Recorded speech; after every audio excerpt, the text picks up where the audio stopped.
প্রিয় শিক্ষার্থীরা, ইংলিশ ভ্যালির পক্ষ থেকে আমি অনায়কান্তি মণ্ডল তোমাদেরকে অনেক অনেক স্নেহ, ভালোবাসা ও শুভেচ্ছা জানাই।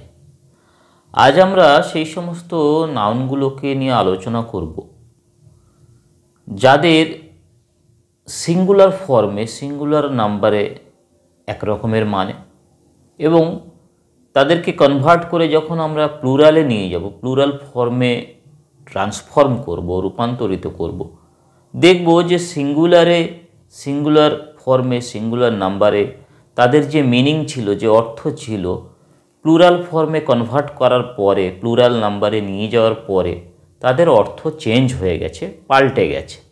তো চলো আমরা পড়াটাকে স্টার্ট করি, আমরা বোঝার চেষ্টা করি।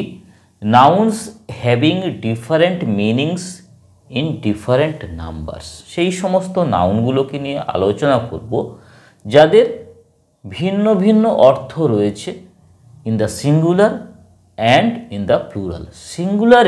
সিঙ্গুলার ফর্মে, সিঙ্গুলার নাম্বারে তাদের যে অর্থ, প্লুরাল ফর্মে, প্লুরাল নাম্বারে তাদের ডিফারেন্ট মিনিং, অন্য অর্থ, অন্য রকমের অন্য অর্থ। তো চলো আমরা এক্সাম্পলগুলোকে দেখে নিই এবং ব্যাপারটাকে বুঝে নিই। Singular, plural.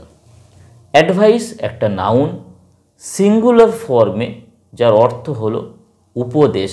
ইংরেজিতে যদি অর্থটাকে বলা চেষ্টা করি তাহলে কাউন্সেল। অ্যাডভাইস মানে হলো উপদেশ। এর যে প্লুরাল ফর্ম, এর যে প্লুরাল নাম্বার, সেটা কি? অ্যাডভাইস থেকে অ্যাডভাইসেস।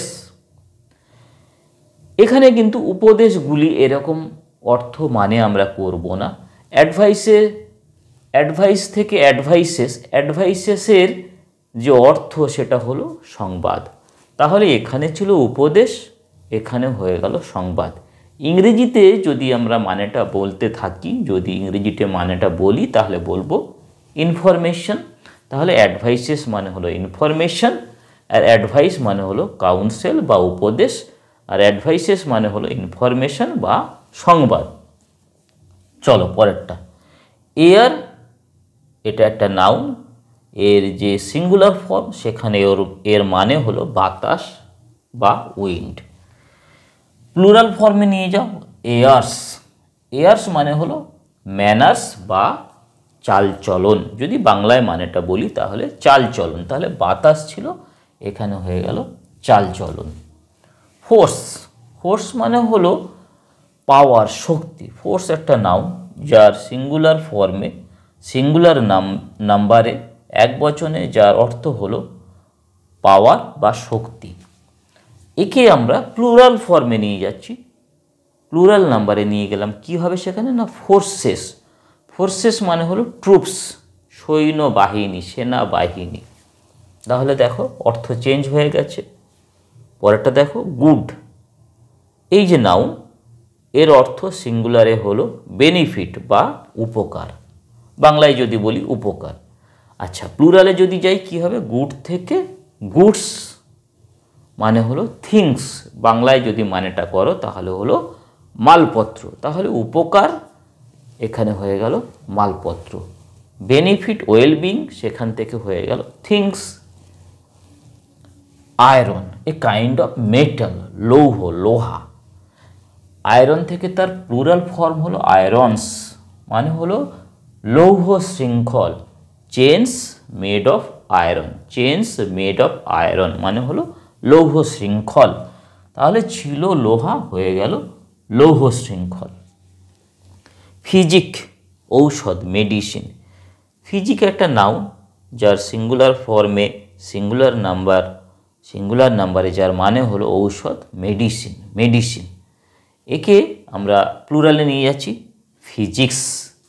ফিজিক্যাল সায়েন্স, পদার্থবিদ্যা। তাহলে মানে চেঞ্জ হয়ে গেল, অর্থ চেঞ্জ হয়ে গেল। রিটার্ন, কামিং ব্যাক, ফিরে আসা। রিটার্ন থেকে তার প্লুরাল ফর্ম হলো রিটার্নস, মানে হলো অ্যাকাউন্টস, হিসাবপত্র। স্যান্ড, বালি, তার প্লুরাল ফর্ম হলো, প্লুরাল নাম্বার হলো স্যান্ডস, মানে হলো ডেজার্ট, মরুভূমি। তাহলে অর্থ চেঞ্জ হয়ে গেছে। উড এই নাউন, সিঙ্গুলার নাম্বার এর মানে হলো টিম্বার বা কাঠ। বাংলাতে যদি মানে করতে চাও তাহলে মানে হবে কাঠ। উড থেকে প্লুরালে উডস। তাহলে আমরা যে আলোচনা করছিলাম nouns having different meanings in the singular and the plural. দেখো আলাদা মানে। উডস মানে হলো ফরেস্ট, অরণ্য। তাহলে কাঠ ছিল, হয়ে গেল অরণ্য। রেসপেক্ট, রেগার্ড, শ্রদ্ধা, সেখান থেকে রেসপেক্ট থেকে রেসপেক্টস, প্লুরাল ফর্ম। এর মানে হলো প্রশংসা, অভিনন্দন, কমপ্লিমেন্টস। তাহলে এখানেও অর্থ চেঞ্জ হয়ে গেল।